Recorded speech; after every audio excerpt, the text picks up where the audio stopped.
मनोज तिवारी ने आम आदमी पार्टी पर बड़ा हमला बोला है। मनोज तिवारी ने कहा है कि आपदा मॉडल ने दिल्ली को बहुत बड़ा नुकसान पहुंचाया है। कैग रिपोर्ट के हवाले से ही ये जो टिप्पणियां हैं वो लगातार यहां पर की जा रही हैं। आपदा मॉडल का जिक्र करती हुई बीजेपी लगातार दिखाई दे रही है और बीजेपी से सांसद मनोज तिवारी ने ये तमाम बड़ी बातें कही हैं, बड़े आरोप लगाए हैं। पोस्टरबार भी लगातार जारी है जो आप यहां लगातार देख पा रहे हैं। सुनिए क्या कुछ कह रहे हैं।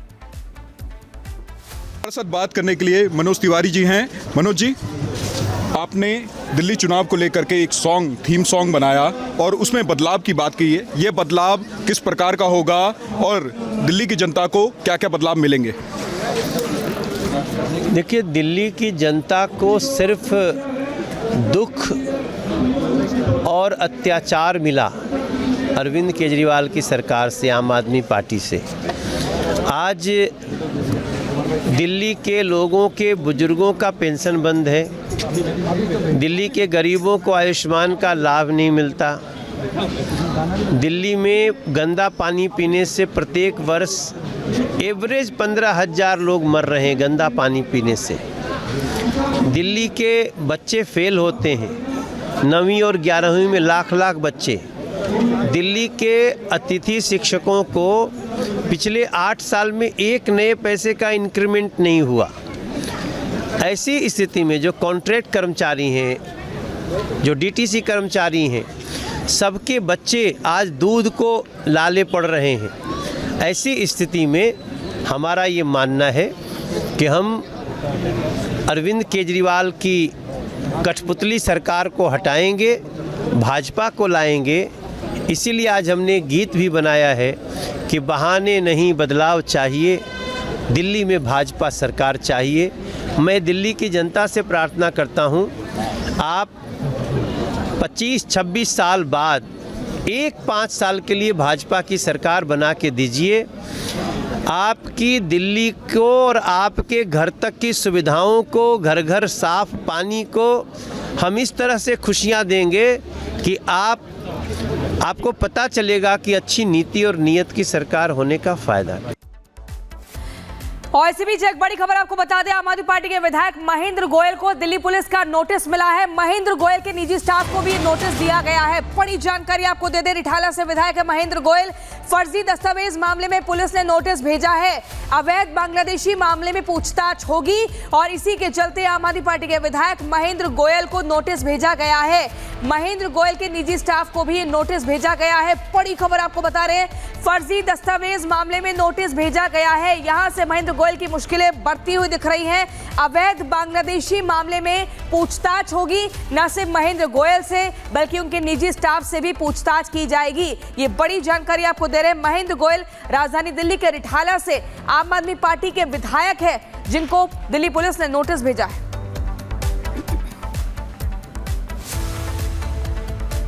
और अब बात संभल की करेंगे। आपको बता दें, संभल में बावड़ी के पास जो अतिक्रमण किया गया था उस पर हथौड़ा चलाया गया है प्रशासन की ओर से। मकान पर यह कार्रवाई की गई है क्योंकि कई बार नोटिस जारी करने के बाद भी अतिक्रमण नहीं हटाया गया, जिसके बाद अब प्रशासन की ओर से कार्रवाई की गई और संभल में बावड़ी के पास में जो अतिक्रमण किया गया है उसे पूरी तरीके से ध्वस्त करवाया गया। नगर पालिका प्रशासन ने पहले मकान को नोटिस चस्पा किया, उसके बाद अब नगर पालिका के कर्मचारी मकान को ध्वस्त कर रहे हैं। पालिका प्रशासन ने मकान के मालिक को 24 घंटे की मोहलत दी थी।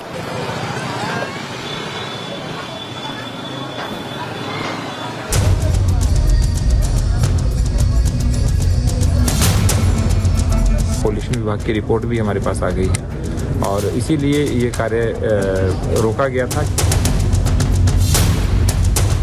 संभल के बारे में सारी चीजें पहले से तय हैं। एक एक करके वहां पर संभल का इस्लामीकरण हुआ। पिछले 47 साल से इस्लामीकरण की बेड़ियों में जकड़ा संभल अब आजाद हो रहा है। जिस कैंसर ने शहर को अपने जद में ले लिया था उसका इलाज हो रहा है। 1978 में जिस इलाके का भूगोल बदला गया उसकी सर्जरी की जा रही है। बदले नक्शे को फिर से अस्तित्व में लाया जा रहा है। संभल के चिंदौसी में स्थित ये रानी की बावड़ी है जिसे 1978 में हुए संभल हिंसा के बाद कट्टरपंथियों ने पाट दिया था, लेकिन एक बार फिर से ये अपने वजूद में लौट आई है। तो इसके आसपास और बावड़ी से सटे मकान पर प्रशासन ने हथौड़ा चलाने में देरी नहीं की। प्रशासन के मुताबिक बावड़ी पर अवैध रूप से बनाए गए मकान को ध्वस्त कराया जा रहा है। नगर पालिका प्रशासन ने पहले मकान पर नोटिस चिपकाया, मोहलत खत्म हुई तो घर में रखा सामान बाहर निकाला। इस दौरान लोगों ने गुहार लगाई, बावजूद इसके कब्जे को ध्वस्त कर दिया गया। वर्तमान में वर्षा की कुछ संभावना लग रही थी और बावड़ी के अंदर कुछ दरारें पाई गई थी और इसमें मलबा बहुत भरा हुआ था, तो अत्यधिक भार था इसके ऊपर। तो भविष्य में वर्षा की संभावना की दृष्टिगत इसके ऊपर शेड बनाया जाएगा और पूरी भूमि को चिन्हित करके जो जगह इसकी जद में आ रही है उसका अतिक्रमण भी हम हटवा रहे हैं। रानी की बावड़ी की खुदाई लगातार 12 दिन चली, लेकिन 2 तल की खुदाई के बाद काम को रोक दिया गया। खुदाई रुकने की वजह जहरीली गैस को बताया गया, लेकिन प्रशासन ऐसा होने से इनकार कर रहा है। गैस नहीं थी, जब नीचे ऑक्सीजन गई तो अंदर पानी भरा हुआ था, जिसके कारण इवेपोरेशन हो रहा था। पॉल्यूशन विभाग की रिपोर्ट भी हमारे पास आ गई है और इसीलिए ये कार्य रोका गया था, क्योंकि नीचे मलबा बहुत भारी है और धीरे धीरे मलबा निकले ताकि बावड़ी को किसी प्रकार की कोई हानि न हो। यूपी के मुखिया योगी आदित्यनाथ के ऐलान के बाद संभल की सर्जरी शुरू हो गई है और हर उस अतिक्रमण को हटाया जा रहा है जहां सनातनी सबूत को छिपाने की कोशिश की गई। Bureau report, Republic Bharat. और इसी बीच एक बड़ी खबर आपको बता दें, उत्तर प्रदेश के कन्नौज रेलवे स्टेशन पर बड़ा हादसा हुआ है। कन्नौज स्टेशन पर निर्माणाधीन बिल्डिंग की छत गिरी है। हादसे में कुछ लोग घायल हुए हैं, घायलों को अस्पताल भेजा गया है। ये बड़ी खबर आपको बता रहे हैं, उत्तर प्रदेश के कन्नौज रेलवे स्टेशन पर ये बड़ा हादसा। इन तस्वीरों के जरिए आप देखिए, कन्नौज स्टेशन पर ये निर्माणाधीन बिल्डिंग की छत गिरी है। यहाँ पर इस निर्माण चल रहा था और वो छत अचानक से गिर जाती है, मलबे में तब्दील हो जाती है। आप देखिए कितना भयंकर ये हादसा है और इस हादसे में, इस मलबे में कई लोग गंभीर रूप से घायल भी हुए हैं। उत्तर प्रदेश के कन्नौज का मामला है, घायलों को तुरंत ही अस्पताल ले जाया गया है। बड़ी खबर उत्तर प्रदेश की कन्नौज रेलवे स्टेशन से, जहां पर कन्नौज स्टेशन पर एक बिल्डिंग का निर्माण चल रहा था, कंस्ट्रक्शन चल रहा था और अचानक से वो छत जो है वो गिर जाती है, जिसके बाद कई लोग गंभीर रूप से जख्मी भी बताए जा रहे हैं। तुरंत ही घायलों को अस्पताल ले जाया गया, लेकिन आसपास देखिए भीड़ किस कदर इकट्ठा हो गई। हर कोई हैरान हो गया कि आखिर ये हादसा हुआ तो हुआ कैसे।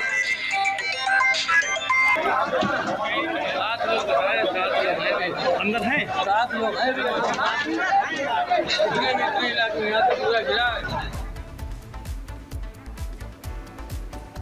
और इसी बीच अगली खबर आपको बता दें, ड्रग्स तस्करी और सुरक्षा पर आयोजित एक महत्वपूर्ण ये कार्यक्रम, जहां पर केंद्रीय गृह मंत्री अमित शाह पहुंचे हुए हैं।